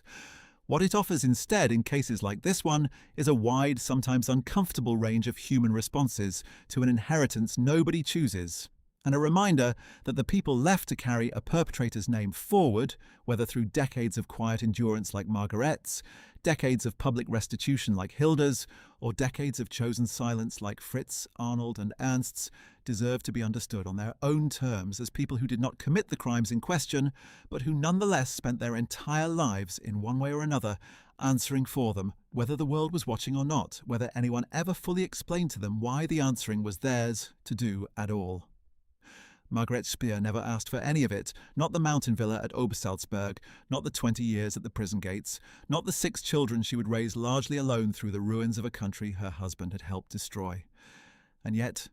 she carried it, quietly, for the whole of her life, asking almost nothing of history in return, except, perhaps, to be remembered as more than a footnote in someone else's story. That, in the end, is the debt this video has tried, in some small way, to repay. And so we close the book, for now, on the Speer family, 6 children and 1 enduring mother whose names will forever be linked to one of history's darkest chapters, not because they chose it, but because they were born into it, and because each of them, in their own quiet or public way, spent a lifetime figuring out what to do with a story they never asked to inherit. A story that, decades later, still has more to teach us than we might expect about guilt, memory, responsibility, and the long shadow a single household can cast across generations, long after the last of its members has finally, quietly, passed from the scene. Hilda Schramm, the daughter who transformed her father's stolen inheritance into a foundation supporting Jewish women's cultural and scholarly work, continued her activism well into her late 80s, remaining a respected voice in Berlin's political and civic life and a frequently sought commentator whenever German media revisits questions of generational responsibility for the crimes of the Third Reich. The Zurich-Geben Foundation she established in 1994 has continued its work for more than 3 decades, having supported well over 150 Jewish women across Germany in projects ranging from historical research to artistic production, a living institutional legacy that stands as perhaps the single most concrete example, among all the children of senior Nazi officials anywhere, of inherited guilt transformed into sustained structural action. Margaret Nissen, meanwhile, remains best known for her unflinching 2005 memoir, a book that continues to be cited by historians studying the psychology of perpetrator families and the particular burden carried by children who must reconcile intimate, sometimes tender childhood memories with an adult understanding of genuinely monstrous crimes. Albert Speer Jr., who died in 2017, left behind an architectural and urban planning legacy substantial enough to stand as an independent achievement, even if his obituaries the world over could never quite escape mentioning his father in the opening paragraph. Fritz, Arnold, and Ernst Speer lived out their adult lives largely outside public view, a choice that, whatever its underlying motivations, has left history with comparatively little to say about 3 of the 6 children who grew up inside one of the 20th century's most notorious households. And Albert Speer, who died in 1987, remains, even in death, something closer to a supporting figure in her own family story than the central, load-bearing presence she actually was for 2 full decades of crisis, imprisonment, and quiet reconstruction. If there is a single, unifying thread running through the story of Albert Speer's wife and 6 children, it may be this: that the people who did the hardest, least glamorous work of surviving the catastrophe Albert Speer helped create are, more often than not, the people history has been least interested in remembering in detail. Margaret raised 6 children essentially alone through the collapse of a regime, the trial and imprisonment of her husband, and the material hardships of occupied and then divided Germany, and she did so almost entirely without the public recognition eventually extended, in different forms, to at least some of her children, and disproportionately to her husband himself. What does the Speer family story ultimately teach us about the long, uneven aftermath of the Third Reich, beyond the specific details of one prominent household's post-war experience? Perhaps it is this: that the collapse of Nazi Germany did not simply end in 1945, tidily resolved by the Nuremberg trials and the subsequent decades of prison sentences served or death sentences carried out. For the families of the regime's leadership, the reckoning continued for generations, unfolding across decades of private correspondence, quiet financial arrangements among old wartime associates, staggered personal discoveries about the true extent of a parent's crimes, and eventually, in some remarkable cases, active efforts to repair some small portion of the damage that parent had caused. The Speer children's 6 divergent paths, from Hilda's decades of public restitution work to Fritz, Arnold and Ernst's near-total silence, remind us that there was never a single correct way to inherit this particular history. Only a range of imperfect, individually negotiated responses, each shaped by circumstance, temperament, and the particular quality of a childhood spent partly in the shadow of Adolf Hitler's inner circle and partly in the shadow of a father's 20-year absence. It is also worth reflecting, one final time, on the specific moral complexity embedded in Albert Speer's own case, since it is this complexity, more than almost any other senior Nazi official's story, that continues to generate fresh historical debate even decades after his death. Speer was, by any reasonable accounting, a genuinely gifted architect and administrator whose organizational talents kept Germany's war machine running under conditions that should, by conventional economic logic, have caused production to collapse far earlier than it did. He was also, simultaneously, a man whose ministry relied extensively on forced and slave labor, who was photographed inspecting concentration camp laborers, and who spent the final 35 years of his life constructing an elaborate, commercially successful, and substantially dishonest narrative about the extent of his own knowledge and culpability. His case exemplifies, in perhaps the starkest terms of any Nuremberg defendant, the genuine complexity historians must grapple with when assessing the moral responsibility of skilled, capable administrators who serve monstrous regimes without personally pulling any triggers or issuing any explicit orders for mass murder. That complexity did not disappear when Speer died in 1981. It simply transferred, in diluted but still meaningful form, onto the 6 children who spent their entire lives answering, in their own individual ways, questions their father never fully answered himself. Perhaps the most striking irony of the entire Speer family saga is this: the man who spent decades cultivating an image as history's most reflective, self-aware Nazi, the one senior official supposedly capable of genuine introspection and remorse, proved far less capable of honest reckoning than at least 2 of his own children eventually became. Hilda Schramm's willingness to state plainly in public interviews her belief that her father knew far more than he ever admitted represents a level of honesty Albert Speer himself never achieved across 3.5 decades of interviews, memoirs and public commentary following his release from Spandau. Margaret Neeson's willingness to name her father's manufactured myth explicitly, in print, under her own authorship, represents a similar clarity that eluded Speer even in his supposedly candid private diaries. In this sense, the true moral reckoning within the Speer family arrived not from the man who spent 20 years in prison, ostensibly atoning for his crimes, but from at least two of the children he left behind, children who grew up largely without him and who nonetheless managed to arrive at a more honest accounting of what their father had actually done than he himself ever offered, even from within the walls of Spandau, even with 2 full decades to sit with his own conscience. Margaret Speer never lived to see her daughter Hilda receive the Obermeyer German Jewish History Award in 2019, having died more than 3 decades earlier in 1987. One wonders what she would have made of it, the quiet, enduring woman who raised 6 children through the collapse of the Third Reich, watching her daughter transform the family's tainted inheritance into a foundation actively working to repair some fragment of the damage her husband's regime had caused to Germany's Jewish community. It is, in its way, a fitting, if bittersweet coda to a family story defined, above all, by the gap between public image and private truth, between the elaborate myth Albert Speer spent his life constructing and the far more honest, far more difficult reckonings his wife and children were left to conduct, largely on their own, in the decades of silence, correspondence, and slow individual reckoning that followed his conviction at Nuremberg in October 1946.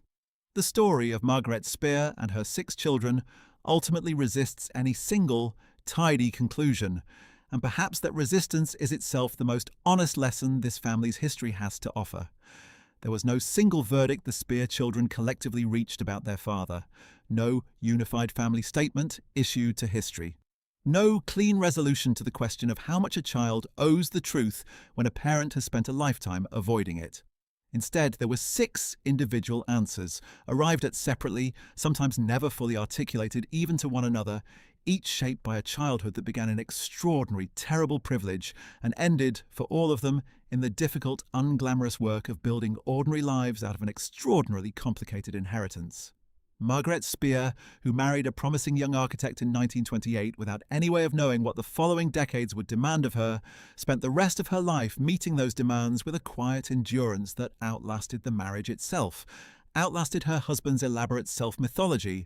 and ultimately outlasted, in its own understated way, the very regime that had once made her family's name synonymous with power, and later with reckoning. Well, that's it. Thanks for watching. We hope you found this deep dive into what happened to Albert Speer's wife and children after World War II informative and thought-provoking.